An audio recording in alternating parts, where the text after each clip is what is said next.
Halo semuanya, perkenalkan saya Nashwa Naila Fakira dengan NIM 1912311164. Pada kesempatan kali ini, saya akan menyampaikan ulasan terhadap 5 artikel ilmiah internasional dengan topik OCHAI dan Decision Making Matrix. Sebelum masuk ke materi, saya ingin menyampaikan deklarasi penggunaan AI. Dalam proses penyusunan tugas ini, saya menggunakan bantuan AI untuk memahami konteks artikel ilmiah berbahasa Inggris. Selain itu, saya juga menggunakan untuk melakukan brainstorming terhadap temuan penelitian, membantu parafrase, serta merancang struktur dan visualisasi presentasi ini. Namun, seluruh analisis terhadap kelima artikel ini dan pembuatan PPT serta video merupakan hasil pemahaman dan penilaian saya sendiri. AI hanya saya gunakan sebagai alat untuk membantu berpikir. Baik, kita mulai dari pertanyaan, mengapa topik ini penting? Bayangkan jika kita adalah seorang manajer di suatu fasilitas kesehatan. Kita sudah merancang program peningkatan mutu yang dianggap matang dan sangat bagus. Tapi setelah berjalan beberapa bulan, hasil tidak sesuai dengan harapan. Pada akhirnya, perubahan ini tidak bertahan lama. Jadi, apa yang salah di sini? Pelayanan kesehatan itu memang merupakan suatu hal yang sangat kompleks. Manajer dalam fasilitas kesehatan itu selalu dituntut untuk membuat keputusan secara cepat dan juga tepat sasaran. Tapi keputusan yang secara teknis benar bisa saja gagal ketika dijalankan di lapangan. Kenapa? Karena ada faktor yang seringkali diabaikan, yaitu adalah budaya organisasi. Budaya organisasi itu mempelajari bagaimana nilai dan cara seseorang bekerja bersama yang terbentuk di dalam suatu institusi. Disinilah dua piranti manajemen ini digunakan. OCHAI dapat membantu kita memahami budaya organisasi secara terstruktur, dan Decision Making Matrix membantu kita memilih keputusan terbaik secara objektif. Nah, yang membuat menarik adalah bagaimana jika keduanya bekerja berdampingan dalam konteks nyata di suatu organisasi kesehatan. Pertanyaan inilah yang mendorong saya untuk menelaah literatur internasional ini dan memilih topik ini. Sebelum masuk ke ulasan artikel, saya ingin mengenalkan kedua piranti ini secara singkat. Yang pertama itu ada OCHAI atau Organizational Culture Assessment Instrument. Ini merupakan alat untuk mengidentifikasi tipe dominan budaya organisasi. Berbasis Competing Values Framework, ada 4 tipe budaya, yaitu clan, advocacy, market, dan juga hierarki. Yang kedua, ada Decision Making Matrix, yaitu alat untuk membandingkan berbagai alternatif keputusan secara objektif berdasarkan kriteria yang sudah disepakati. Metodenya ada banyak, mulai dari Pareto's Principle, Urgent Important Matrix, ABCD Method, Grid Analysis, Six Thinking Hats, hingga Ladders of Inference. Grid Analysis sendiri dalam literatur ilmiah sering dikenal sebagai multi-kriteria Decision Analysis atau MCDA. Nah, keduanya saling melengkapi, dan itulah yang akan kita lihat dari kelima artikel yang akan kita bahas nantinya. Nah, saya akan memberikan gambaran singkat tentang artikel yang saya pilih. Kelima artikel yang saya pilih ini membentuk satu alur yang saling berkaitan. Dua artikel pertama fokus kepada OCHAI dan budaya organisasi, dua artikel berikutnya fokus kepada penerapan Decision Making Matrix, dan artikel terakhir yaitu artikel kelima menjadi jembatan yang menghubungkan keduanya. Jadi, mari kita bahas satu persatu. Kita mulai dari membahas artikel yang pertama. Artikel ini membahas penelitian di IGD sebuah rumah sakit tersier yang ada di India, yang menerapkan metode OCHAI. Hasilnya, budaya clan, yaitu budaya menekankan rasa kekeluargaan, terbukti dominan dan berkolerasi langsung dengan stres yang lebih rendah, serta kepuasan kerja yang tinggi pada tenaga kesehatan. Nah, key message dari artikel ini yang dapat saya ambil adalah ternyata penerapan OCHAI ini dapat memahami bahwa budaya yang ada dalam organisasi terbukti mempengaruhi kondisi kinerja tenaga kesehatan secara nyata. Dari temuan ini juga kita dapat pelajari kontribusinya terutama untuk keilmuan AKK, yaitu dengan memperkuat piranti OCHAI ini sebagai alat ukur budaya yang valid di fasilitas kesehatan. Selain itu, pengelola organisasi juga dapat belajar bahwa penerapan OCHAI ini mendorong manajer rumah sakit untuk membangun budaya kerja yang sesuai dengan kebutuhan stafnya, sehingga dapat diterima dengan baik. Dan juga bisa berkontribusi untuk membuat kebijakan di level meso. Misalkan, Dinas Kesehatan dapat memasukkan penilaian budaya organisasi dalam standar pembinaan dan pengawasan mutu fasilitas kesehatan, tentunya juga dengan bantuan piranti OCHAI itu sendiri. Berlanjut ke artikel yang kedua.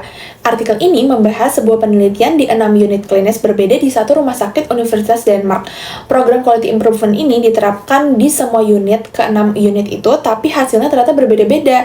Setelah dianalisis menggunakan Competing Values Framework, ternyata unit yang budayanya selaras dengan pendekatan quality improvement menunjukkan implementasi yang jauh lebih efektif dan berkelanjutan.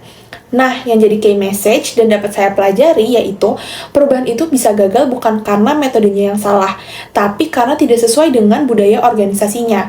Maka dari itu, penerapan OC ini sangat penting dalam memahami budaya organisasi sebelum sebuah organisasi ini membuat suatu intervensi. Nah, pelajaran dari sini yang dapat berkontribusi di keilmuan AKK juga adalah ternyata Competing Values Framework ini tidak hanya menjadi alat ukur, tapi juga menjadi kerangka untuk menganalisis keberhasilan suatu perubahan.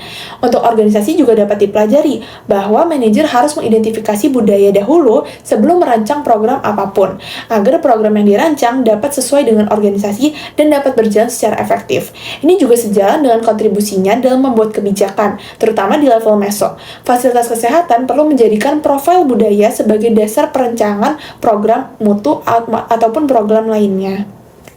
Kita beralih ke dua artikel berikutnya yang berfokus pada decision making matrix. Dalam artikel ketiga, terdapat suatu masalah dalam situasi ada beberapa pasien darurat yang membutuhkan ambulans secara bersamaan, tapi ambulansnya hanya satu. Jadi siapa yang harus didahulukan? Selama ini, keputusan seperti ini tuh seringkali bergantung pakai insting maupun feeling. Penelitian ini menyelesaikan masalah tersebut dengan menggunakan model MCDA dengan menjadikan 10 kriteria sehingga keputusan prioritas pasien ini bisa dibuat secara terstruktur dan juga bisa dipertanggungjawabkan. Nah, dari sini kita belajar, key message yang saya dapat adalah ternyata decision making matrix ini dengan model MCDA dapat membantu memprioritaskan intervensi kegawat daruratan dengan dasar yang terukur, bukan lagi sekedar soal insting maupun feeling. Nah, ini juga berkontribusi nih ke dalam keilmuan AKK, karena bahwasannya MCDA ini ternyata dapat meningkatkan objektivitas dalam mengambil keputusan secara manajerial. Selain itu, untuk organisasi, piranti ini juga diterapkan sebagai sistem prioritas pelayanan saat sumber dayanya sangat terbatas, seperti kondisi dalam penelitian ini juga. Nah, dalam membuat kebijakan, tentu di level meso, yaitu Dinas Kesehatan bisa menggunakan kerangka MCDA ini sebagai dasar penyusunan pedoman prioritas kegawat daruratan berdasarkan bukti, sehingga piranti ini dapat membantu memprioritaskan ketika di situasi kekurangan sumber daya. Kita lanjut ke artikel yang keempat. Artikel keempat ini membahas penelitian di sebuah rumah sakit kanker. Terdapat komite HTA atau Health Technology Assessment yang mempunyai tugas untuk memilih terapi mana yang ditanggung biayanya oleh rumah sakit. Selama ini pertimbangannya hanya biaya dan efektivitas klinis. Padahal ternyata ada 11 perspektif lain yang relevan. Di antaranya seperti perspektif onkologis, apoteker, ekonom, hingga pasien. Penelitian ini menyelesaikan masalah itu dengan menggunakan teknik decision making matrix model MCDA yang mengintegrasikan semua perspektif itu dalam satu sistem penilaian yang adil dan juga transparan. Nah, dari situ key message yang dapat saya ambil adalah decision making matrix ini dengan model MCDA ini memungkinkan berbagai perspektif dipertimbangkan, jadi bukan hanya mengambil keputusan dari satu sudut pandang saja. Sehingga pelajaran ini juga dapat berkontribusi dalam keilmuan AKK, seperti bahwasannya ternyata sangat penting membuat keputusan multi perspektif dalam manajerial. Pelajaran ini juga dapat berkontribusi untuk pengelola organisasi.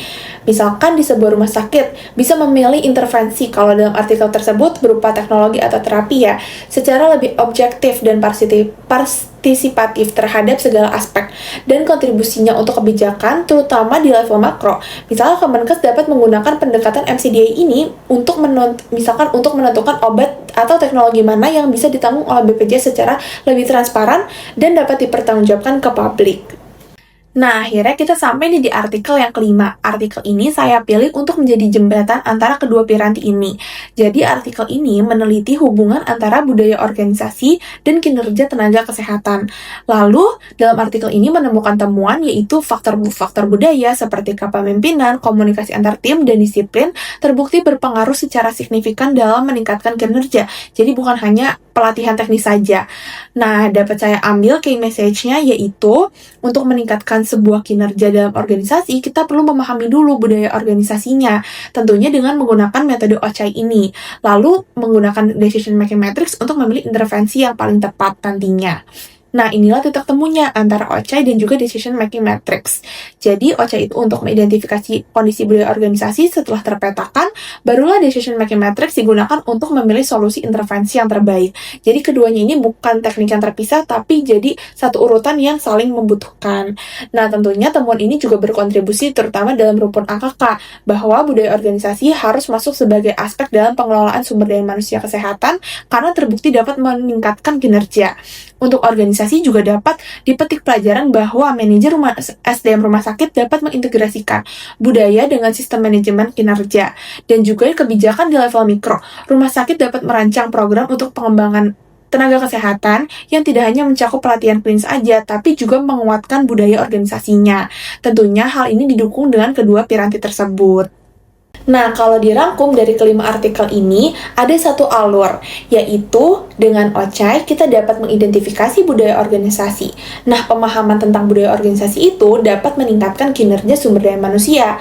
Lalu, kinerja yang lebih baik mendukung pengambilan keputusan yang lebih tepat lewat decision making matrix. Dan pada akhirnya bermuara pada mutu pelayanan kesehatan yang meningkat. Jadi nih, kalau diibaratin, OCHAI ini bisa memberikan kita peta, siapa kita, bagaimana kita bekerja, dan apa yang kita nilai. Sedangkan Decision Making Matrix memberikan kita kompas untuk membantu memilih jalan terbaik berdasarkan peta yang sudah kita punya. Nah, dari seluruh pembahasan tadi, ada 3 hal yang dapat disimpulkan. Yang pertama, metode OCHAI ini dapat membantu manajer dalam organisasi untuk memahami budaya organisasinya secara terstruktur dan berbasis data, jadi bukan hanya berbasis asumsi atau insting semata. Nah, yang kedua, Decision Making Matrix ini juga dapat membantu untuk memilih alternatif keputusan secara objektif dengan mempertimbangkan berbagai kriteria sekaligus. Dan ketika dua piranti ini digabungkan, kita mendapatkan pengambilan keputusan yang tidak hanya rasional secara analitis, tapi juga bisa kontekstual, yaitu sesuai dengan kondisi nyata yang ada di organisasi. Karena dari pembahasan tadi dapat kita tarik kesimpulannya bahwa keputusan terbaik yang dapat dijalankan bukan selalu yang paling logis, tapi yang paling sesuai dengan siapa kita sebagai organisasi. Nah, seluruh pembahasan ini didasarkan pada sumber yang dapat dilihat referensinya di slide ini. Demikian presentasi dari saya, semoga ulasan ini bisa bermanfaat dan memberikan perspektif baru tentang bagaimana OCHAI dan Decision Making Matrix dapat bekerja berdampingan dalam pengelolaan organisasi pelayanan kesehatan. Kurang lebihnya mohon maaf, terima kasih. Wassalamualaikum warahmatullahi wabarakatuh.